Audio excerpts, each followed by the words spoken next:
Hashamaar Kafunee daawwattootaa fi hordoftoota Keelloo Miidiyaa oduu yeroo ammaa qabannee dhiyaanneerra dursa hangafoota oduun isinitti hima. Godinaalee Oromiyaa Shaggar Lixaa fi Lixa Oromiyaa keessatti ajjeechaan lammiilee nagaa irratti raawwatu jabaatee itti fufe. Horroo Guduruu Wallaggaa keessatti waraanni faannoo ofiin jedhuuf waamu namoota 20 ajjeesuunsaa gabaafamee jira. Shaggar Bahaa keessatti qindeessitoonni KFO 3 waraana Biltsiginnaatiin hidhamuun isaanii himame. Leeqaa Dullachaa keessatti waraanni Biltsiginnaa uummata meeshaa maleeyyii ajjeesuunsaa gabaafamee jira. Waraanni TDF kaaba biyyattii keessatti yeroo ammaa kana yaaddoo guddaa ta'uunsaa himame akkasumas Affaariin to'annoo koo jala oolchee jira jedha. Hokkorrii biyyoota Raashiyaa fi Yuukireen gidduutti adeemaa jiru yaaddoo addunyaatti uume.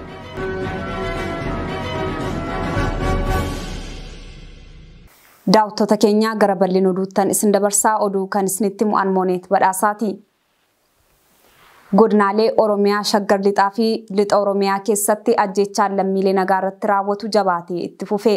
Humnootiin waraana Biltsiginnaa namoota nagaa ajjeesuuf dararuu qofaaf waan leenji'anii ba'an fakkaatu Shaggar Lixaa aanaa Bunaa Gindabaratii fi Wallagga Bahaa aanaa Sibuu Sireetti namoota nagaa ajjeesuun isaanii himame. Guyyaan ajjeechaan kun gabaasni arganne akka ifoomsutti Shaggar Lixaa aanaa Bunaa Gindabarat Guraandhala 4/2014 akka lakkoofsa Itoophiyaatti daa'imman ol adeemtoota 60 ta'an humnoonni PP qabanii hidhuu kan himame. Isaan qabamanii hidhaman keessaa Borumtiisaa jechuun Guraandhala 5/2014 lakkoofsa Habashaan mucaa maqaan isaa Taaddee Shugguxii jedhamu rasaasaan ajjeesaniiru jechuun gabaafamee jira. Akkasuma Wallagga Bahaa aanaa Sibuu Sireetti ammoo baatii amajjii 2014 gara dhumaa akka lakkoofsa Habashaatti maatii obbo Kabbada Waaqoo keessaa obboleessa isaanii fi ilma obboleessa isaanii dabalatee namoota 3 ganda ceekkaa jedhamutti rasaasaan waraanni Biltsiginnaa ajjeesuusaa gabaasni nu ga'ee ifoomsee jira. Akka gabaasa arganne irraa hubanneetti obbo Kabbada Waaqoo bara aangoo bulchiinsa EPRDF wayyaanee keessaa mana hidhaa garaagaraa keessatti nama hidhamaa turan ta'uu gabaasni arganne kun ni addeessa. Waraanni qaamolee Biltsiginnaa kun akkuma bartee taasisuun namoota nagaa wayitaa rasaasaan ajjeesu akka hawaasni reeffa kaaseen awwaalle taasisuun aadaa ta'aa dhufee jira.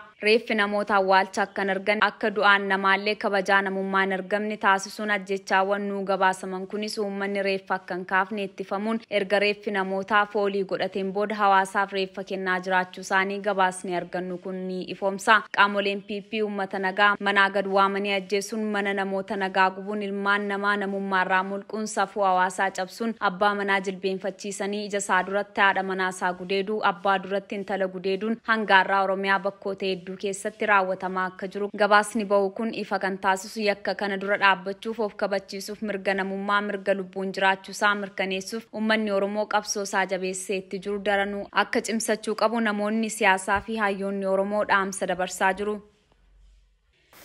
Horroo Guduruu Wallaggaa keessatti waraanni faannoo ofiin jedhuuf waamu namoota 20 ajjeesuunsaa gabaafamee jira.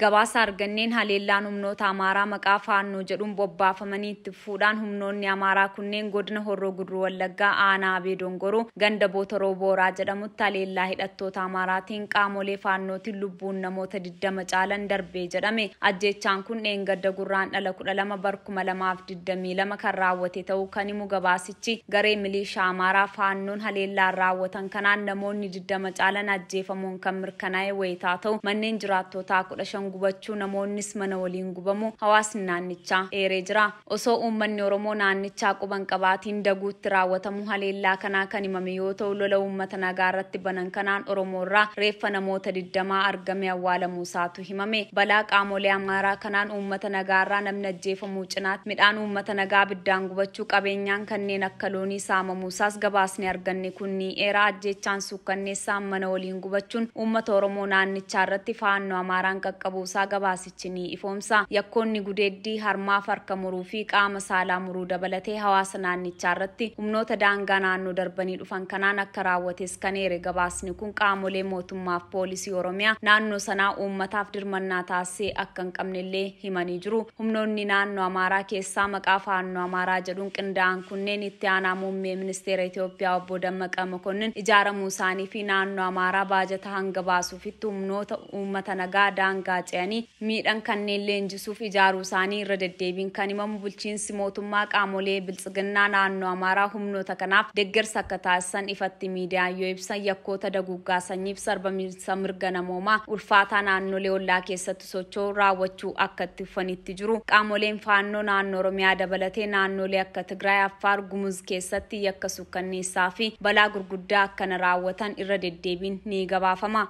Addatti tibban Oromiyaa keessatti haleellaan bifa qindaa'aan gaggeeffamaa jiran godinaalee Wallagga Bahaa, Horroo Guduruu Wallaggaa fi Shawaa Lixaatti irra deddeebiin oomisha midhaan uummataa gubuu, mana jireenyaa abiddaan gubuu fi namaaf mana walitti gubuu harmaaf harka uummatarraa ciruu irratti akka argaman himamee jira. Mootummaan dhimma yakka waraana kanaa osoo dhaga'uu deeggartoota shanee dhabamsiisaa jiru jechuun humnoota kana osoo isaan Oromoo kumoota dhibbaan lakkaa'amu godaansisaa jiranii callisee ilaaluu fi deeggarsa taasisuu fi itti fufeetuma jira jedhan.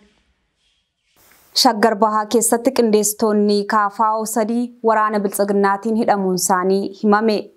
Odeessa keelloo miidiyaan argateen qindeessitoota Koongireesii Federaalawaa Oromoo kan ta'an namoota 3 guyyaa kaleessaa gurraandhala 13 bara 2022 Shaggar Bahaa magaalaa Baatuu keessaa qabamanii hidhamuun himame. Odeessa arganne kanarraa qindeessitoonni KFO 3 godina Shawaa Bahaa magaalaa Baatuutti qabamanii hidhaman kunneen Daddafoo Abdoo, Magarsaa Ibsoo, Huseen Abdoo jedhaman qabamanii hidhamuu isaanii gabaasni arganne ifa taasisaa. Qaamoleen mootummaa biltsiginnaa gama tokkoon hidhamaa siyaasaa hiikni jechuun gurra addunyaa yoo harkisan dachaa namoota hiikanii deebisaniidha akka jiran gabaasni guyyaa guyyaan bahu ni addeessa. Paartiin KFO yaada marii biyyoolessaa jechuun mootummaan Itoophiyaatti jiru kan nagaa biyyattii deebisuu danda'u miti jechuun ABOF ONLF waliin mormii taasisee jira. Dhimma hidhamaa siyaasaa fi ajjechaa Oromiyaa keessaa irrattis irra deddeebiin hidhaaf ajjechaan nagaa buusa soon taane itti ammeessa yaada jedhu kennaa tureera. Marii araaraa jechuun kan paartiin biltsiginnaa dhiyeenya hayyoota piroofeesaroota jechuun namoota Amaaraa funaanee miidiyaa irratti balbaloomse ofumaa jaarsa araaraa lakkaawwate kottaa irratti hirmaadhaa jechuun waamaa jira jechuun Dr. Mararaan fudhatama dhabsiisanii jiru. Leeqaa Dullachaa keessatti waraanni biltsiginnaa uummata meeshaa maleeyyii ajjeesuunsaa gabaafamee jira. Lixa Oromiyaa keessatti boqonnaa dhorkatamuun uummata Oromoo ammalleetti fuudhaan godina Wallagga Bahaa aanaa Leeqaa Dullachaa magaalaa Baandiraa jedhamu keessatti waraanni biltsiginnaa nama nagaa Dassaaleen Kamisoo jedhamu badii tokko malee rasaasaan ajjeesuun isaanii himame. Waraanni namoota nagaa ajjeesu mana uummataa gubu qabeenyaa mancaasuudhaan irra deddeebiin uummata Oromoon himatamu humni waraana PP mana jireenyaa maatii Dassaaleen Kamisoo deemuudhaan erga Dassaalenyiin manaa waamanii fuudhanii deemanii guyyuma sana rasaasaan ajjeesanii gatuu isaanii gabaasni keelloo miidiyaan argate foomsee jira. Erga ajjeesanii booda hawaasni akka reeffa isaan kaasne eegaa bulan reeffi erga bakkee bulee booda uummanni yaa'ee reeffa isaa gurraandhala 13 bara 2022 kadhaa dheeraan booda kaasuun akka awwaalame gabaafame. Oromiyaa bakkoonni hedduu rakkinaaf gadadoo keessummeessaa kan jiran rakkoon waraanaaf rakkoon hongee daran hubaa kan jiru yoo ta'u addatti lixa Oromiyaa Wallaggaa fi kibba Oromiyaa ammoo humnoonni waraana PPtiin akka malee miidhama guddaaf saaxilamuutu gabaafama. Lixa Oromiyaa godinaalee Wallaggaa martuu roorroon waggoota dheeraa irra bubbulaa jiru ammallee hiikama seene hanga guyyaa har'aa du'aa walawwaalaa akka oolu gabaasni keelloo miidiyaa argatu ni ifoomsa. Waraanni TDF kaaba biyyattii keessatti yeroo ammaa kana yaaddoo guddaa ta'uunsaa himame akkasumas Affaariin to'annoo koo jala oolcheen jira jedha.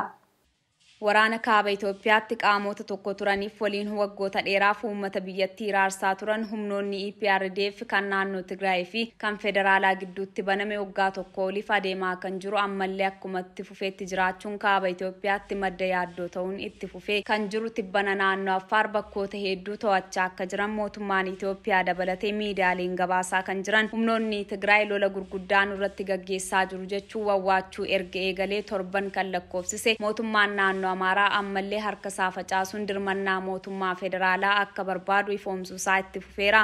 Waraana biyyattii keessatti adeemaa jiru humnoonni TPLF kanneen dhiyeenya jechuun waggaa tokko asitti maqaa isaanii gara TDF humna ittisa Tigraay jedhutti jijjiirratan mootummaa Itoophiyaa dhimma deeggarsa namoomaaf nageenya biyyattii ilaalchisuun harka isaa haqaaqnee waan nuti jennetti akka galu taasifna ergaa jedhuun lola gaggeessaa yoo jiran mootummaan Itoophiyaa ammoo humnoota kana waliin nagaa buusuu akka fedhu isaan waliin marii biyyoolessaa gaggeessu deebisuuf hojiitti akka jiru qaamolee dippiloomaatota keessoo naasa'a. Bakkeerraan ammoo lola gaggeessu innis jabeessuun marii biyyoolessaa nan qopheessa jedhu keessaa ala akka isaan ta'an taasisuusaa qaamoleen ifoomsanii jiru. Itoophiyaan boqonnaa haaraatti ce'oo qabdi bara wal waraansaa fi dhibdee keessoo ishee xumuramuu qaba ergaa jedhuun mariin biyyoolessaa qaamota PP'n qindaa'aa jiraachuu miidiyaaleen leellisaa mootummaa irratti fuulleeffatan yoo ibsan mootummaan Itoophiyaa namoota marii biyyoolessaaf kaadhime ifatti miidiyaan balbaloomsee jira. Haalli mootummaan Itoophiyaa taasisaa jiru loogummaa kan of keessaa qabuu fi ofumaa jeequmsa babal'isee ofiin ammoo akka jaarsa araaraatti of muuduunsa daranuu wal waraansi Itoophiyaa keessaa akka babal'atu taasisuu irratti kan argamudha. Erga mootummaan Itoophiyaa humna shororkeessaa waliin mariin taa'amuun jiru jechuun humnoota waraana bilisummaa Oromoo fi TDF ofirraa dhiibuu ifatti dubbatee asammoo waraanni daranuu babal'achuun biyyattii goola maraa keessa wal waraansi akka malee dhaga'amuun jabaatee itti fufee jira. Wal waraansa biyyattii keessatti dhaga'amaa jiruun waraanni mootummaa Itoophiyaa akka malee miidhamuu fi dhumaa jiraachuun kan himamu yoo ta'u naannolee wal waraansa guddaan keessatti adeemaa jiruun naannoo Amaaraarraa irra jireessi humna TDF'n qabamuusaatu eerama. Gabaasa tibbana ba'aa jiruun humnoonni Tigraay lola gurguddaa gaggeessaa jiraniin magaalota naannoo Affaar hedduu keessa galfachuun daandii Jibuutii fi Itoophiyaa wal quunnamsiisu to'achuu fi gara magaalaa Sardoot imalaa eegalanii jiru jechuun torban darbee qabee wawwaataa kan jiru mootummaan naannoo Affaar lolli sun ammallee hadiidumaan bal'ataa deemuu fi guyyaan olee buluun humni TDF Affaar hangisaan qabataa bulan dabalaa deemaa jiraachuun barame. Akka sirna argansuu fi gulubii miillaatti Itoophiyaan kan dhimma itti baattu daandiin guddichi Jibuutii Itoophiyaa wal quunnamsiisu kan humna TDF'n qabamu yoo ta'e Itoophiyaan kasaaraa guddaa keessa seenuu akka maltuutu himama. Gama biraatiin Affaar miiletti poolisoota Affaarii fi waraana murna biltsiginnaa gidduutti lolli guddaan banamuun dhagahame. Maddi wal dhabdee isaanii maal akka ta'e ammatti beekamuu baatus guyyaa kaleessaa poolisoota naannoo Affaarii fi waraana PP gidduutti lolli jajjabaan taasifamaa turuudha kan odeeffanne. Lolli eegala saanala guyyaan gola basaa addunyaa fuibbootee jiru lolli Itoophiyaa keessaa ammallee akka itti fufee jiraachuu gabaasni argannu ni addeessa. Naannolee kaaba biyyattiin alatti biyyattii keessatti naannolee hedduu keessaa dhukaasi qawwee akkuma dhaga'amaa oolanii bulan daranuu itti hammaatee deemaa jiraachuu maddeen ni gabaasu. Hokkorrii biyyoota Raashiyaa fi Yuukireen gidduutti adeemaa jiru yaaddoo addunyaatti uume. Tibbana biyyoota guddatan keessaa tokko kan taate Raashiyaan loltoota waraanaa daangaa Yuukireen irratti qubsiisaa akka jirtu gabaafama. Adeemsi Raashiyaan loltoota ishee kumoota hedduu daangaa Yuukireen irra qubsiisuutti jirtu Yuukireeniin haleeluuf ta'a sodaan jedhuun biyyoota dhiyaa hedduutti yaaddoo naqee jira. Michoota hedduu gara dhiyaatti kan qabdu Yuukireen yaaddoo waraanaa jala kan jirtu yoo ta'u Raashiyaan sa'a 24 keessatti mariif akka taa'u qabdu waamicha dabarsaa jirti. Ameerikaa dabalatee biyyoonni hedduun Raashiyaan Yuukireeniin weeraruu dandeessi kanaaf loltoota gara 100 caalan daangaa irratti guuraa jirti yoo jedhan Raashiyaan ammoo himannaa Yuukireeniin weeraruuf jedhamu irratti dhiyaataa jiru kana kanaaltu yoo ta'u gama kaaniin Yuukireeniin weeraruuf fedhii akka hin qabne haa ibsitu malee loltoota gara daangaatti dhiibuu ammallee akka itti fufeetti jirti. Haalli kun Ameerikaa dabalatee biyyoonni hedduun akka Raashiyaatti dheekkaman taasisee jira. Hokkorri biyyoota guddataniif biyyoota dippiloomatii hedduu qabdu Yuukireenii fi Raashiyaa gidduu babal'achaadhuma kan jiru yoo ta'u wal doorsisarraa gara wal waraansaatti ni ce'ama sodaa jedhu uumee jira. Erga Raashiyaan loltoota gara daangaatti bobbaasuu eegalteen booda dhuma baatii darbeef eegala baatii keessa jirru gurraandhala keessa Ameerikaa walgahii mootummoota gamtoomanii kan waamte walgahii UN Raashiyaa fi Ameerikaan afaan wal darbuu isaaniif walitti bu'uun isaanii gurraandhala tokko bara 2022 gabaafamee kan turedha. Raashiyaan haleellaa ishee Yuukireen irratti gaggeessuu malti sodaan jedhu erga biyyoota lixaa biraa dhaga'ameen booda lammiileen isaanii akka Yuukireeniin gadhiisanii daddaffiin ba'aniif biyyoonni hedduu waamicha taasisuu itti fufan. Haala kanaan sodaan Raashiyaan Yuukireeniin waraanti jedhuun booda biyyoota akka Ameerikaa, UK, Awustiraaliyaa, Itaalii, Israa'el, Niizerlaandii fi Jaappaan, Ayirlaand, Jarmanii fi biyyoonni hedduun lammiileen isaanii Yuukireen keessaa gallakkisanii akka ba'uu qaban waamicha dabarsaa jiru. Pireezidaantiin Ameerikaa Joo Baayiden dhimma weerara Yuukireen irratti gaggeessuuf Raashiyaan itti jirtu balaa guddaa akka qabu bilbilaan pireezidaantii Raashiyaa Puutiin waliin bilbilaan akka dubbatanillee gabaafamaa jira. Puutiin gamasaan oduun Raashiyaan Yuukireeniin waraanuuf jechuun miidiyaa irra deddeemu waan diinni barbaadudha erga jedheen booda kun tasuma akka hin taanetti kan dubbate. Haa ta'u malee Puutiin yaada isaa dhoksachuun waan eegaletti fuunala yaada Ameerikaa waan fudhatee hojiitti kun fakkaatu ofitti amanamummaa guutuu miira sodaa of keessaa gatuudhaan Raashiyaan waraana ishee daangaa Yuukireen irraa qubsiisuu akkuma eegaltee itti fuftee jirti. Michoonni Yuukireen biyyoonni lixaa irra deddeebiin Raashiyaa akeekkachiisuu yaalanis yaadni sun waan milkaa'e fakkaataa hin jiru. Dubbiin dhibdee Raashiyaa fi Yuukireen gidduu jaarsummaan akka dhumatuuf abjootamee ammees hiika dhaabbataa argate hin fakkaatu. Sodaan guyyuu guyyuun Yuukireenii weeraramti jedhu yaaddoo biyyoota addunyaa ta'ee dhufee jira. Eegala hokkora yaadaan wal waraansi biyyoota guddatanii kun fuulduratti nagaa hiika argataa fi wal waraansa guddaa fiduu mala laata kan jedhu ammatti kan beeku Waaqaaf biyyoota walataa kaaraa jiran qofaadha.